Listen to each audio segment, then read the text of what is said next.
Hello, everyone. Thank you for tuning in again to the Emotional Abuse Recovery Podcast. Today, I have a really, really special guest that I can't wait to introduce you to.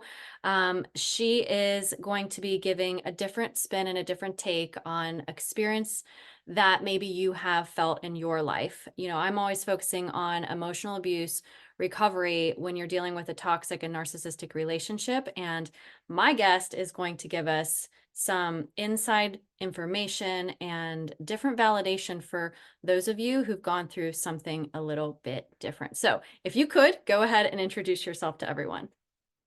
Hi, everyone. My name is Lily Haven. I am actually a former client of Allison's, and I went through the program with her. And through my journey, for my own healing, I've just been so inspired and have decided that I wanted to be a coach myself.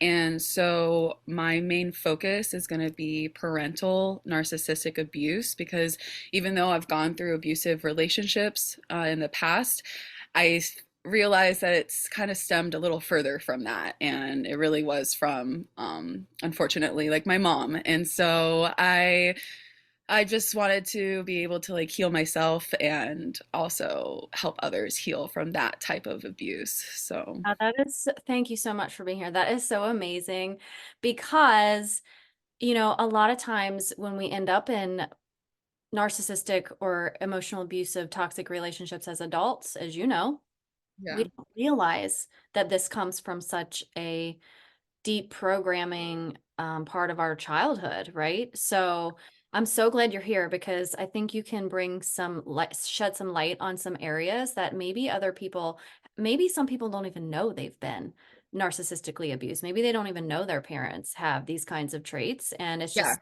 something that they just are now hearing about or discovering.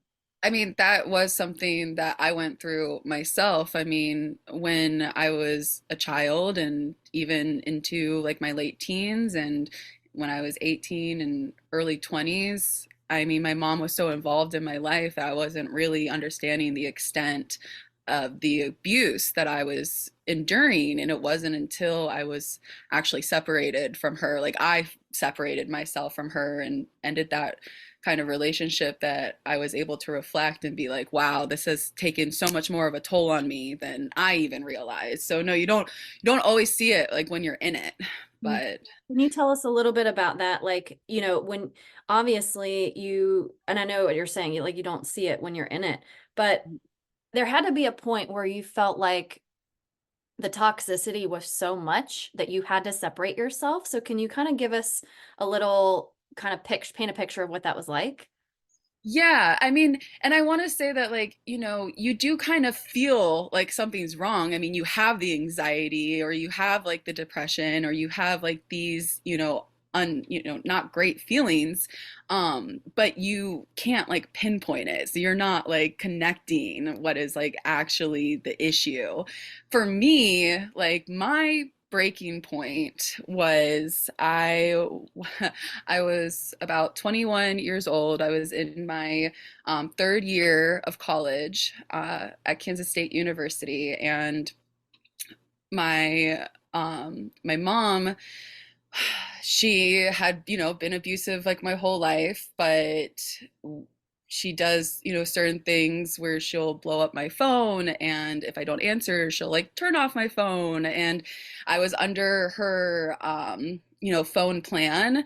And one day my aunt, which was her sister, called me to just literally catch up, to just see how I was doing in college. And we talked for like 45 minutes on the phone. And then, and it was a nice conversation. Like, it was great to hear from some family, because one thing my mom always did was isolate me and isolate me from like my family as well. And a few days like later, my mom called me and, asked me if I had talked to anyone in the family. And because of like how she was, I was at the time too scared to be honest, and I said no. And I didn't know that she had looked at my phone plan and like looked at my, account and seen that I had had a 45-minute conversation with her sister who she was not talking to at the time. And she thought that we were talking about her, and I was trying to be honest and just tell her that she just wanted to see how I was doing, and she wasn't brought up in the conversation at all. But my mom wouldn't believe me. She kept berating me, and she got so upset that she started saying that like I had betrayed her, I have no loyalty, and for that she has no reason to live anymore because I'm her only daughter, and she is, I'm in Kansas and she's like out in East Coast. And she was saying, pretty much she was going to kill herself and it was going to be my fault that, to take care of our cat Oreo. And it was just like my breaking point. Like, I was just like, I can't live like this anymore. I can't live with this guilt and this shame when I don't feel like I'm doing anything wrong, but I feel like to her, I'm constantly doing something wrong. And so I just, after that whole situation, I was just like, I can't do this anymore. Like, so I kind of just blocked things off with my mom, and then she kind of retaliated, and she, turned off the phone that I had, and they had bought, her and her husband had bought me a car for college since I was so far away. And she ended up taking like flying out to like take the car back and said that, when you're ready to talk, it's in the driveway. Wow. And I just was like, I don't want to, like, I don't want any of this from you. Like, I'd rather figure it out on my own, like by myself, than to continue to deal with this. So that was like my breaking point with her. Yeah, I mean, there's so much manipulation, like you said, guilt and shame, but like the whole like, threatening to kill herself even, right? That is a huge burden to put on a child, right? No matter how old you are, even though you're an adult, she's still putting that on you, right? And that is right. One, it's not okay, right? No, nobody should be doing that, but it's an abuse tactic, right? To try to keep control and try to keep you under her control. Yeah. So I'm really sorry that that happened, but I am really happy that you were able to disconnect in that way because that shows that you're willing to put yourself first, right? Because yeah, she's your mom, but you hear these things all the time when people will be like, "Oh, but they're your mom," or "Oh, but they're Yeah. your dad," or "Oh, but they're this," or so talk a little bit about that. Yeah, so that, I got a lot of that from family, from friends, because it didn't feel like a lot of people understood like the extent of like the emotional and mental like abuse and toll that she was putting on me. So because I didn't feel like I had that support, I think that's also what led me to like allow it to go on for as long as it did. Like, for me to not have cut things off sooner for my own like mental and emotional health, because I was hearing it like, she is your mom, and that's what makes it so hard, is because I do like love my mom. And mm, a little bit of background, like my parents were never together. I was kind of a total like accident. And so I just lived with my mom pretty much. My dad, I kind of did every other weekend as a kid, but then once I got into sports, that kind of stopped as well. And my mom was like my sole caretaker. So on top of like, her being like the main person in my life, then dealing with this and just hearing from the outside world, well, like, she loves you and she's your mom, like, made me also feel like I just had to endure it until I got to that point. And this might sound a little dark, and I don't want to trigger anyone, but when she threatened that like suicide on me, it my breaking point was like, if she doesn't, like, I feel like I'm going to, just because like I can't take anymore. And it's like, no, I don't want to do that. So the next thing to do is to like cut this off, because it's not healthy for me. Like, I shouldn't be thinking like this, but this is where I am now. So that's where I was like, I have to take control and like responsibility of my life and like do something different. This is not working anymore for me. And Yeah. Well, and what you said too, like you were what, 21-ish when that happened and you finally kind of broke ties with her. But, thinking about all these kids who grow up and you included until you're 18, you can't leave. That is your parent. Like you can't just cut off your parent. And one, you don't even know how, and you don't want to because they're your parent, right? You want them to love you. You love them, right? Like eh, to describe to us how it was when you were little, when you were a kid. What were some of the things, what were some of the themes, or what were some of the struggles that you had as a kid that now looking back, you can be like, oh yeah, okay, now I can see. yeah, something that I've definitely reflected on is the fact that I really realized that a lot of what my mom was doing was trying to like mold me and like fit me into like her narrative and like her world. And I like my feelings and my emotions and my thoughts were like pretty much never validated. Like, I couldn't have those own, like my own thoughts and opinions if they didn't align with hers. If they didn't align, then it turned into a fight and it turned into a problem. And it was like I was constantly berated till I submitted to what she wanted. And so that was a huge impact on my adult life, because for years and years in my whole childhood, this is how I've been shaped and been molded with literally no choice.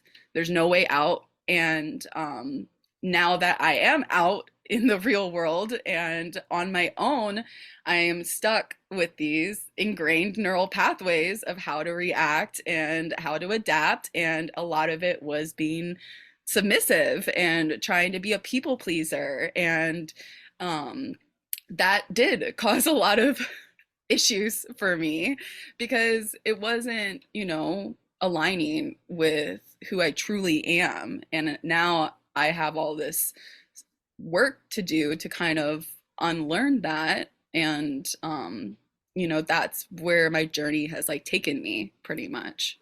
And I think it's really interesting too. The different dynamic is you grew up with a narcissistic mom, right? As an only child.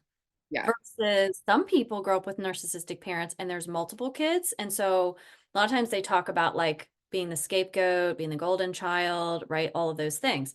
And that what you were talking about was you were the child who went against her. Like you were the scapegoat and you were her only child. Yeah. So if you stood up for yourself, or if you said I don't like that, or I disagree, or whatever, that was not okay for Right. her in her eyes. So she was continually trying to, like you said, mold you into being how she wanted you to be. And that's very typical for narcissistic people in general, right? They don't like to be challenged. They don't want anybody to disagree with them. Their way is the best way, what they think is the best thing, right? So growing up as a kid under those kinds of conditions, like you said, is programming you deeply, right? Because you have now all these adaptations on how to deal with people, right? Mm-hmm.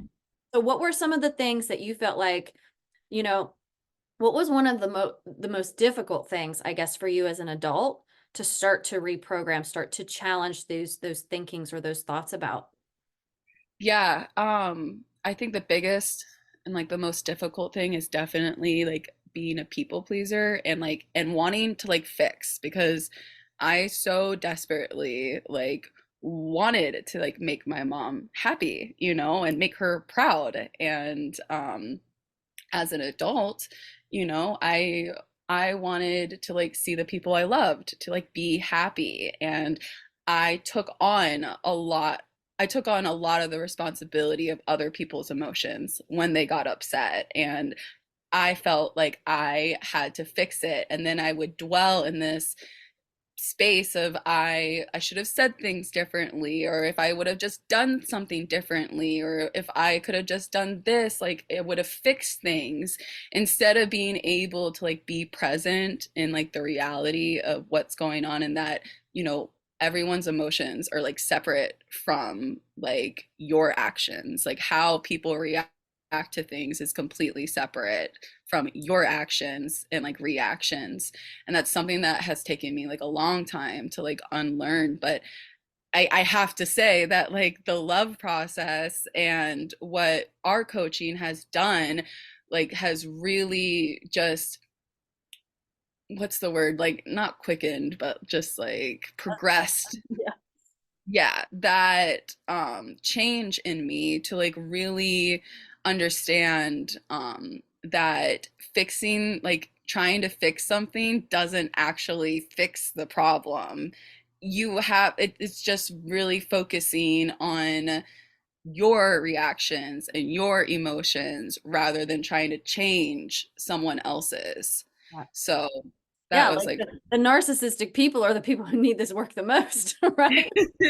They're the ones, honestly, like if they could, but the problem is they can't even be enough aware to yeah. even embark on that. They would never reach out for help. I mean, at least probably the majority would never reach out for help to say that, oh, maybe there is something in my program, or maybe there is something in my thinking that's off, right? So Yeah. like, people like you and me who stand up and say, wait a second, something's not right here. I need help. I have awareness inside of me now to know that I am reacting to these things and I'm hurting and I'm suffering and I need some help, right? That's who it's going to help. So when you mentioned the love process for those people who are listening, Mhm. that is what I do. It's the subconscious reprogram. There is just a 4-step process that I use and that Lily's going to be using as she, is coaching other people who've experienced parental narcissistic abuse, because it is rooted in neuroplasticity and brain science to help you change that old programming, like the things that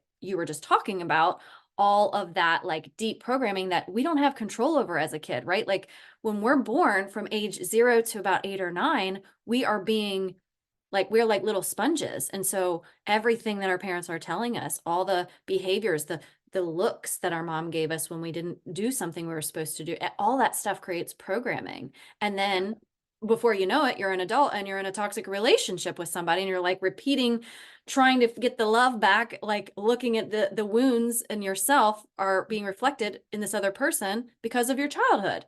And the pattern just repeats itself, even though like you're wanting something more for yourself, and it's because it is ingrained into your subconscious. So until you're aware of that and you're able to change that, you do just kind of get stuck in your programming and the repeating the cycle. Yeah. And So tell us a little bit about like that transition from, you've gone through this abuse as a child, you realized how toxic your mom really was, and you decided to cut her out of your life. And then you probably had either friendships or romantic relationships that you were in, or other work relationships or whatever, right? You can tell us what you comes to mind for you, but how was that stuff presenting in those relationships before you were able to get the support and the help and learn how to reprogram your mind? yeah, well, I think it came up in most aspects of my life, unfortunately. I mean, it um it did change and or kind of hurt my relationships like with my family, because like I said, my mom was like very isolating with me. I was not I wasn't allowed to like, go to sleepovers or like have sleepovers or even go over to like my uncle's house like for the night, or my aunts. And she kind of would also keep me away from my dad. So when I was able to like break out of that, I still realized that like it was still hard for me to like reach out to like my family. And then even when my family reached out to me, it was hard for me to respond to them. And it's still like something where like I kind of struggle with at times, because it was so deeply programmed in me, and like I would get anxiety about being vulnerable, even and feeling safe. And so I did always kind of gravitate towards my friends, and like I would be more vulnerable with them, and I would feel like emotionally safer with them, where I was able to like open up and talk more. But then I saw myself putting too much of that weight and like expectation and like pressure like from my friends, because like I was putting so much of like my security like in them rather than feeling like secure within myself. So then that like affected like my friendships. And I had like I would say like a pretty good like a 3-year relationship with a guy when I was in college. And like he made me feel like very like emotionally safe, but at the same time, looking back, I realized that I put so much on him to make me feel better rather than like having like allowing myself to make myself feel better, that that turned into like a toxic relationship. And looking back, it was on me because I was not realizing how much I was putting on him and like how much responsibility, like it was unfair. And I learned a lot from that relationship, and like he was like a really great guy, but at the end of the day it was just like it wasn't healthy, unfortunately. Wow. I mean, that's amazing too that you can even like get these kinds of clear moments and realize like looking back at some of the things in the past how just absolutely devastating this kind of abuse can be on kids, right? Because, when I was growing up, I would never have said my parents were narcissistic. I mean, even looking back, I could see like some traits and things, like I think a lot of people have different levels of narcissism and traits and things, but um I had a great childhood growing up, right? And then I'm in a relationship with this person who abused me for 20 years, and I had no idea what was going on. I just thought something was wrong with me, right? But then, when you compound that with somebody who is completely um alone, like you were, with no support, with just this narcissistic parent and this manipulation and the guilt and the shame and like all the control, right? Isolation, like all these things, right? From the time that you were born, really.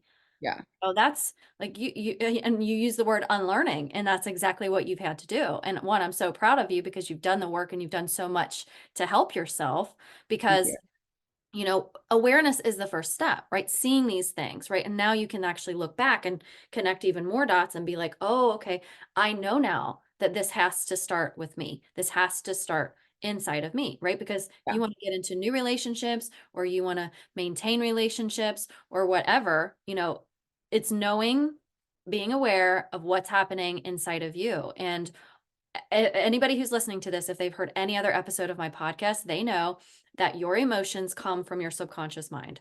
All the Mhm. things you've been programmed with since the day you were born, right? So if you want to change how you're feeling, then you got to change what's going on in the subconscious in that 95% lower area because anything else is just willpower. You're just trying to not feel bad, or you're just trying to not get triggered, or you're just trying to push the thoughts away. And that no, everybody knows that doesn't work. Yeah, and that's like kind of one like epiphany that I had was I was very much, because of how I was molded with my mom, like I had to be dependent and like reliant on her for all aspects of my life. Um for like I remember in like my last relationship, like I would always tell him when I was going to the bathroom. Like I would get up and be like, I'm going to the bathroom. And one day he was like, you don't have to like tell me that every time. And I like looked at him and I was like, I didn't even realize that. Like I didn't even think about it, because every time like I would even get up in my house, my mom would be like, where are you going?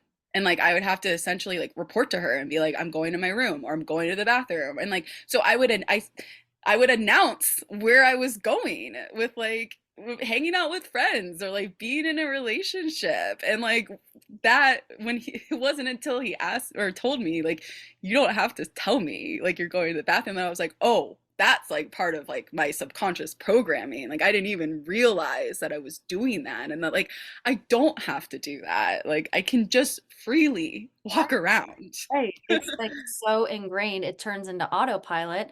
Like you said, you didn't, when he said it, you didn't even realize that you were doing it, right? Yeah.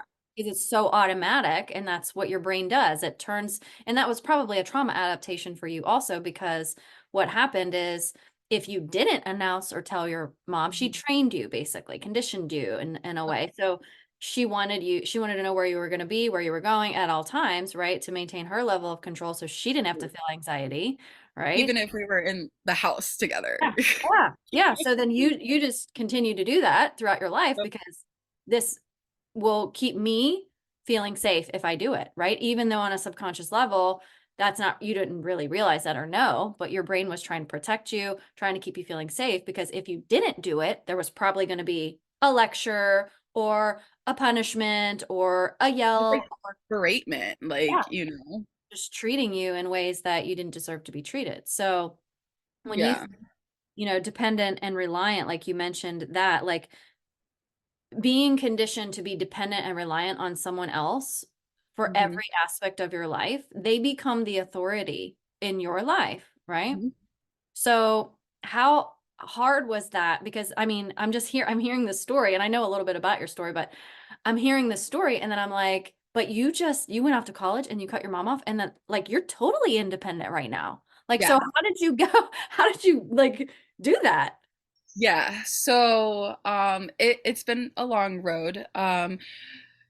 If we rewind back to my like third year at K-State, when all of that kind of went down, I mean, there was a lot, obviously, there was years and years of just abuse leading up to me being done. I have a great aunt that she would try to be as close as she can to me. It's not my mom's sister. It was like it's my mom's aunt, but she's kind of the matriarch like of our entire family on my mom's side. And so when my mom and I had our falling out, I didn't know what to do. I felt like I was going crazy. And so I called her, and she was at the time like my saving grace. She was like, "All right, we're gonna we're gonna get you like a appointment with like the psychiatrist. You're gonna tell him what's going on," because I was failing my last semester at K-State, like failing because of everything that was going on. She's like, "We're gonna get your last semester pretty much wiped. You're gonna come move to Missouri, and let's like get you working, you know, and get you in state, and then we can put you like back into school." Because me going to college right out of high school, that was part of my mom's plan. You know, that was her being like, "You're going to go to college and you're going to be a veterinarian," because she wants to like live vicariously through me. Sorry. Um and that's what it felt like a lot of it was growing up. But so the going to college part was just part of the plan. But then when I left, I spent 2 years in Missouri, and I worked, and I had like some support from like my mom's side of the family, which really did get me through those like tough years. And even then, it wasn't like I cut my mom off and she was gone. She kept at it. I mean, she cried essentially wolf to the family about how she just loves her daughter so much. She misses her daughter. She wants a relationship with her daughter. I would have pressure from my family, but my great aunt like saw what like firsthand some of the things that she put me through, and was very just giving me the space to be separate from my mom. Like she wasn't pressuring me to. She would be like, "One day you might need to fix this," but she wasn't like, "You need to talk to her now." So there was even a few times that my mom showed up literally unannounced in Missouri, and she lived out in the East Coast, like came to my aunt's door and like knocked. And it was like one of the times that it happened, I was getting ready for a job interview and the doorbell rang, and she was in front of the door, and I didn't know what to do. So I honestly I closed the door and I called my aunt. It was like, I can't do this. I can't talk to her right now. but from there, she did that a couple times. But from there, after working for 2 years, I was like, I definitely don't want to do this my whole life. Like I never even wanted to leave K State. I wanted to graduate from there, and I decided that I did really want to like finish my degree. So that was just something that I felt like I had to follow through with. And so after I got in state, I put myself back into school, and I finished my degree. I dropped the pre-vet and I just kept the animal science. And if I wasn't going to be a veterinarian, I mean, animals are a huge passion of mine. So I was like, if I'm not going to be a vet, let me do animal advocacy. So I picked up a minor in communications. And I graduated within a year and 2.5 years Wow. with that degree. The thing was is that that was still me looking back realizing that I was still on the path that my mom had wanted and created for me.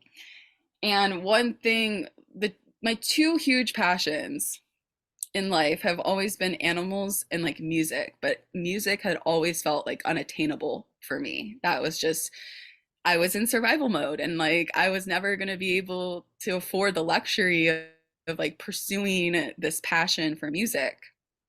But after like my whole journey, I kind of realized that like music is also a really big passion of mine, and that like I didn't want to be in like the animal field like that. I definitely want to help animals, and I do, but and I would love to kind of create a foundation sanctuary like one day.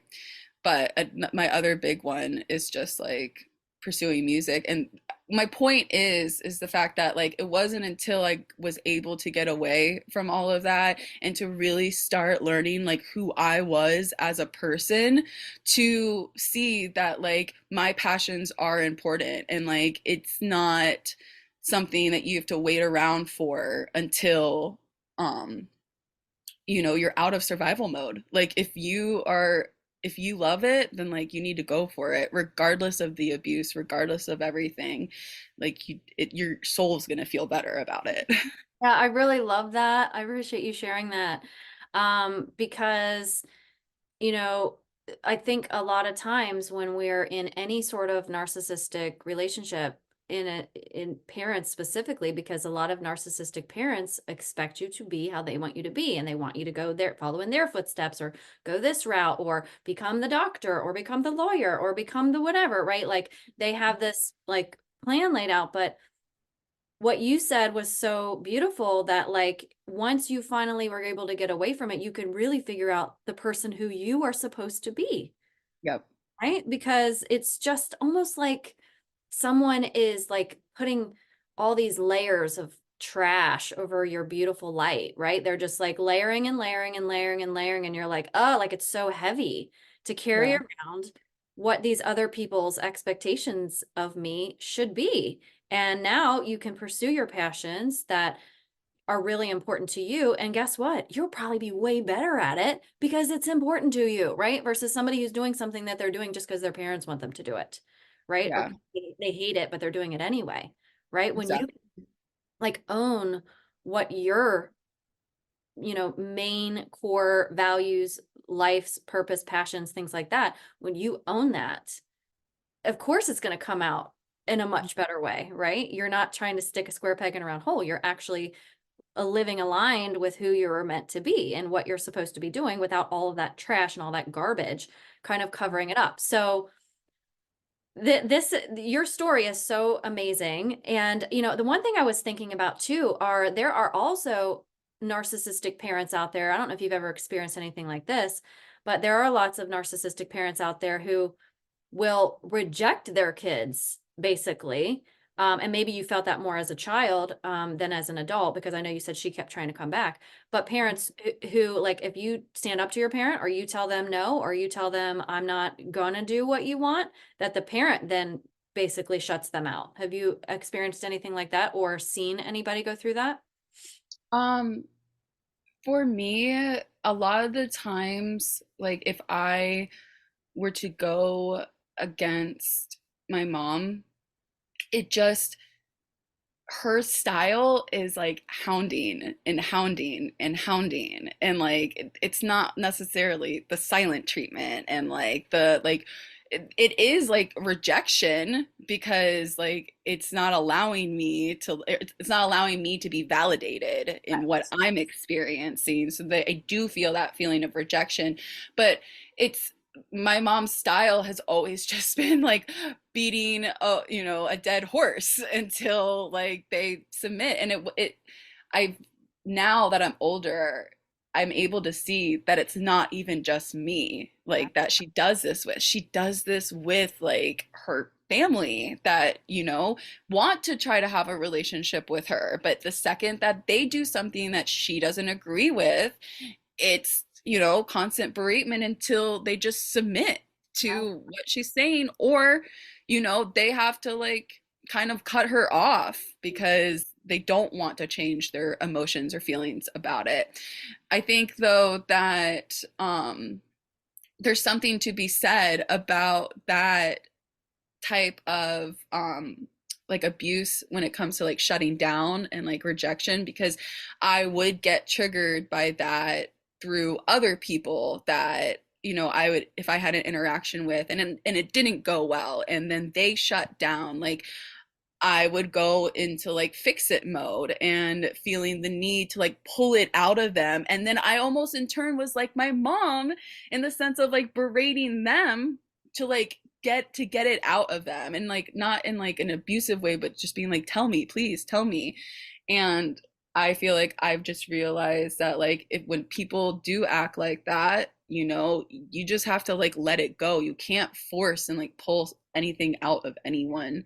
And if that's how they're gonna be, then like that is on them at the end of the day. And if they need the space to be able to come back and like talk to you, then like that might be for the better, because then they can process and be in that better headspace to communicate to you like what is going on.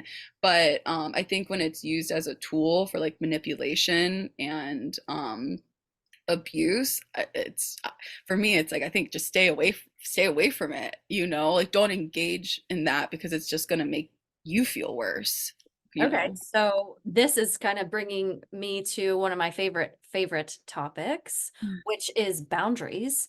I love, love, love boundaries, and I know that you have worked on boundaries, because boundaries are always going to be what you're going to do, right? It's not about telling someone else what to do or trying to convince somebody what to do, right? It's always going to be how you're going to respond to other people's behavior. So, how have you been like? How's the boundaries been for you and setting boundaries? Like, because I know you've had to set some strict ones with your mom, but how's that been going? Yeah, I'll be honest, it's tough. Like it really is tough. It's not easy. My boundaries. So I've tried a few times to allow my mom back into my life since our falling out. And I have had these boundaries because one thing that she will do is excessively reach out and excessively text and call and like need a response from me. So I told her one time, it was a few years back, I was like, listen, I'll keep your number unblocked if you can promise me that like you will not contact me unless I contact you first.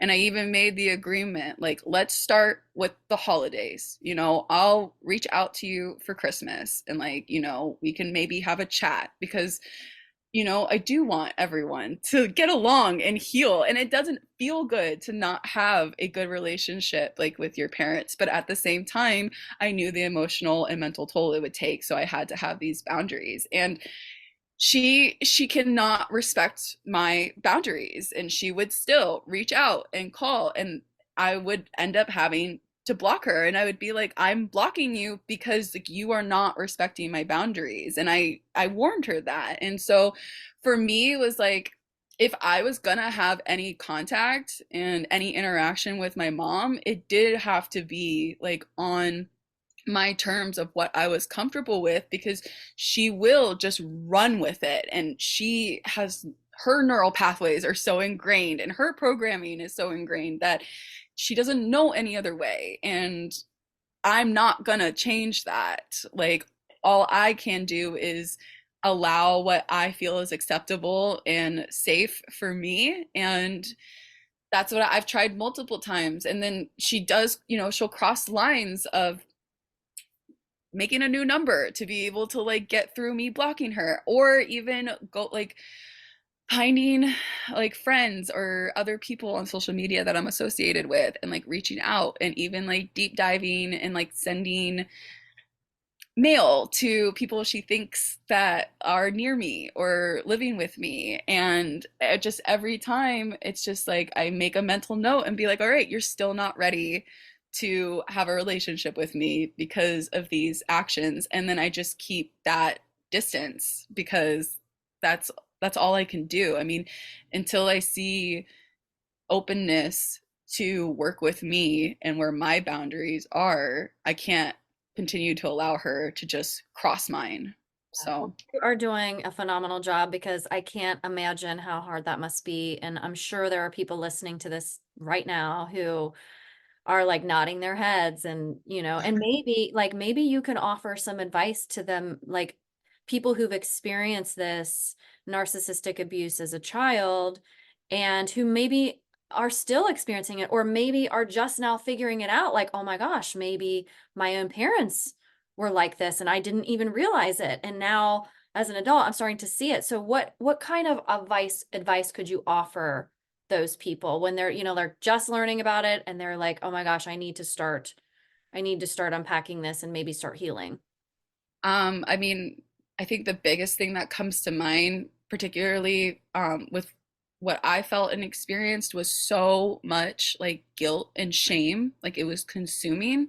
So one of the biggest things that I would say is that if you're dealing with that, like you have to like do your best to give yourself grace. Like you have to just be gentle with yourself and like the process. Like when you start to blame yourself and feel that guilt and shame, like try to just stop for a second and be like, I'm okay. Like this, like it's not going to be like this forever, but it might be like this right now. And like it's going to be a process of like unlearning.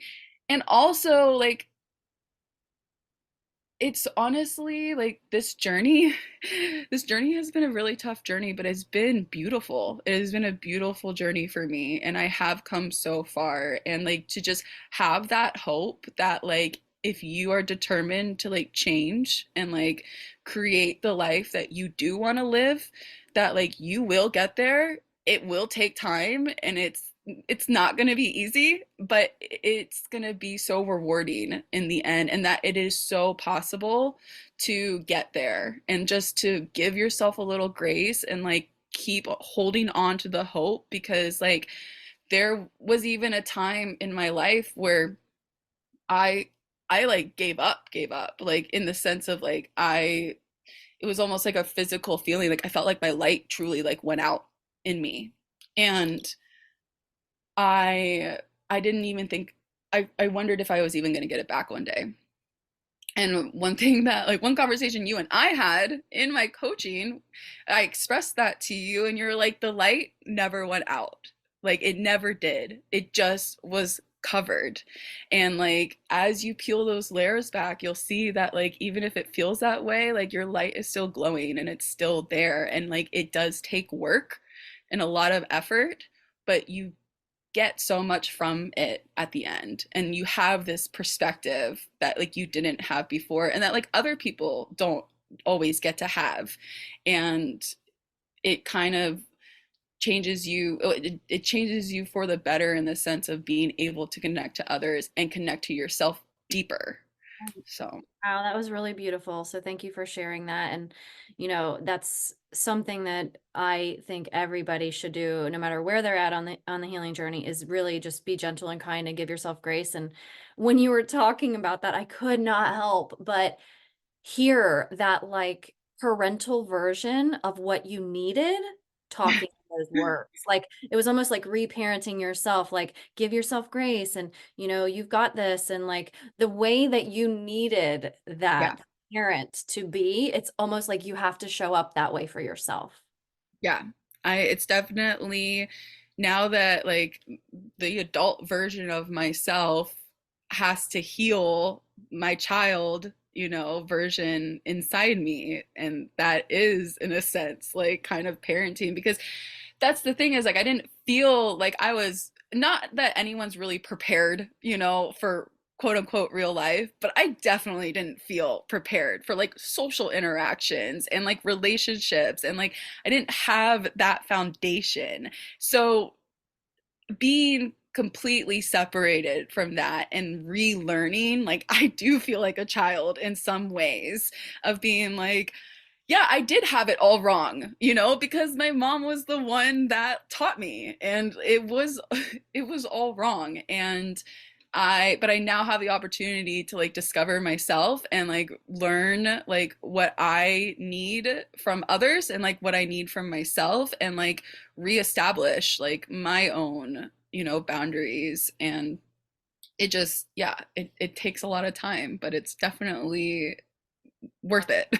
Well, and I think I don't know if I ever said this to you, but something recently that I learned is that I need to ask myself if I'm choosing this. Like, am I choosing this or is this coming from somewhere else? Right? Because when you're talking about your mom, like, and everything that she had put on you was wrong, like all these things, right? And it created this situation for you going into adulthood where you were dependent and you didn't know how to be socially and like there's all these other like elements, but like it's almost like getting to the point where we have to keep reminding ourselves that like so much of what we are today is because of what happened to us as kids. So we have to actually look back and be like, is this my choice?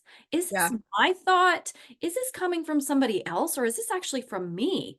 Right? Because we have an inherent part of us that knows, believes, loves, trusts, has personality, right? Like it's not just all about what someone else put onto us and programmed us. So, and the good news is, even if we feel like that, and even if that is the case for you or whoever, you are a different person today. You still have the opportunity to choose, you still get the choice.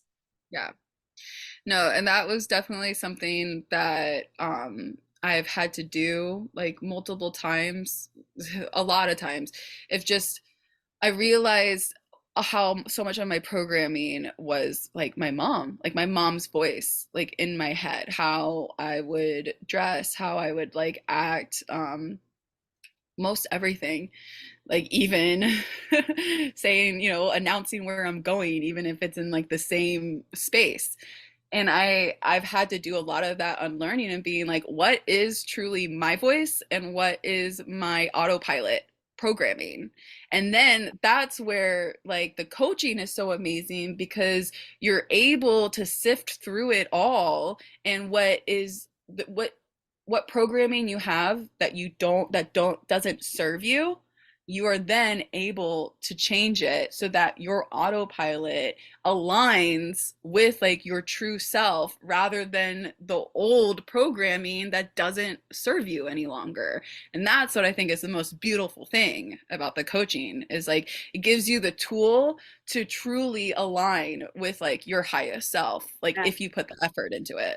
Yes, I totally agree because as I was doing it for myself too, it was that voice was my ex-husband all the time, it was constantly that. I did have some from obviously from programming from childhood because everyone does, but there were a lot of that stuff that I had to get rid of that like dimmed my light was stuff that he put on me. So that is like, I'm so glad that you shared that because that is really, really important for people to know that it is totally possible for you to change these things. You just have to have the right tools. You have to have the commitment to yourself. You have to be willing to put in the work and do all the things to help you recover. So, all right. Well, awesome. I'm so excited. I do have one final question for you.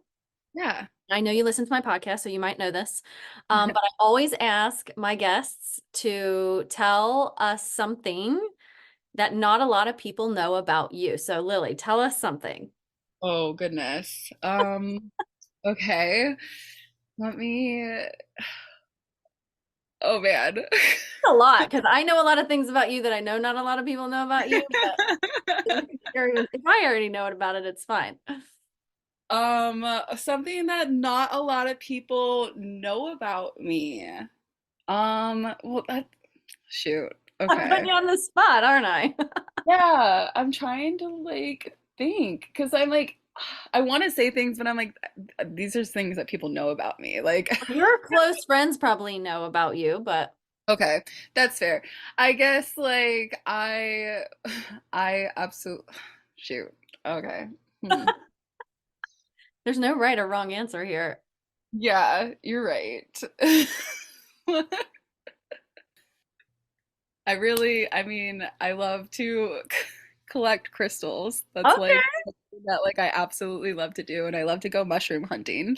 Oh, mushroom. And tell us about that. It's just so much fun. So I live in Michigan now, and we have the UP, and so I've gotten to go a few times up there, and it's so much fun to just kind of walk around the forest and like it's like I Spy, but for real life, because mushrooms are all around you, and like they are kind of in disguise. Like you have to kind of search them out to really notice them. And so it's just so much fun to be able to like go out in nature and find like what kind of mushrooms are hanging out.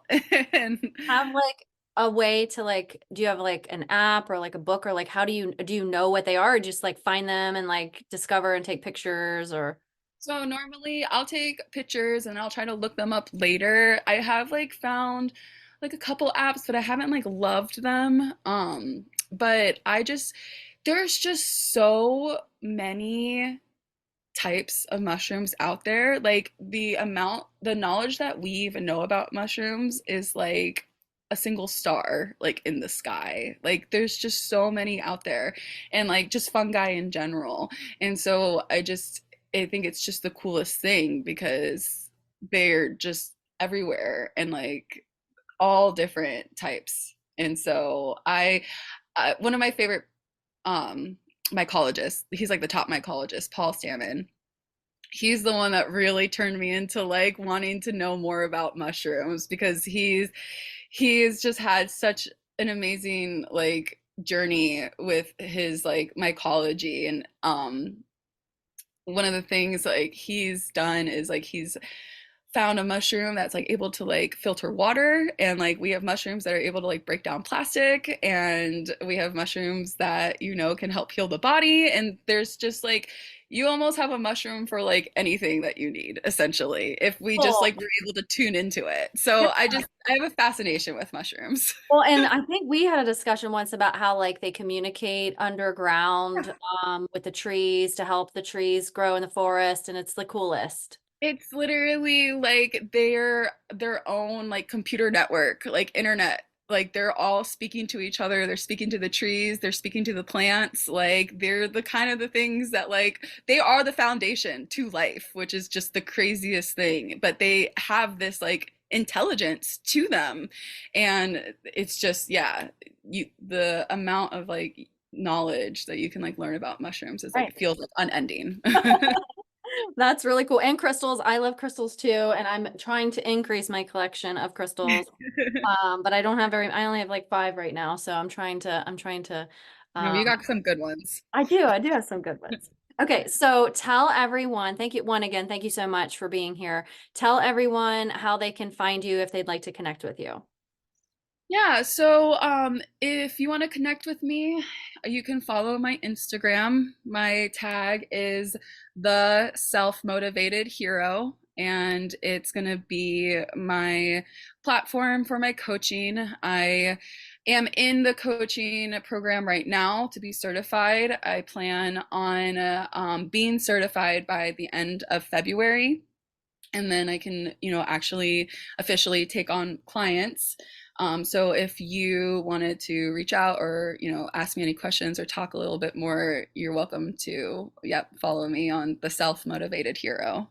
Great. And I will link that in the show notes at the bottom here. So if anybody wants to reach out to Lily and, maybe ask questions or just have somebody who understands what this is like, because she's been through it, and she's on the healing journey. She's done so much work to heal herself, and now she's on her way to creating that ripple effect and bringing the healing, vibes and energy to the rest of the world. So I appreciate you so much. Thanks for being here. Yeah. Thank you. And I just have to say like one last thing because Yeah, go for it. I wanted to just say that like it was funny for me because my two biggest passions have always been like music and animals. But like this becoming a coach has been like one of my biggest drives that I've like ever felt in life. Like this feels like on the same level because of the fact that like you're able, like when you do heal yourself, you're able to create that like ripple effect, and like to feel like we are able to like help others heal themselves is like so huge. I had never felt that until I had done the coaching with you. And then you made me see that it was possible. And I'm like, since I've been able to now help heal myself, like I want to teach that for others. And so it's just like it's just been like incredible. And I just wanted to say like how grateful I am to have like, met you and gone on this journey with you because it's literally changed my life forever.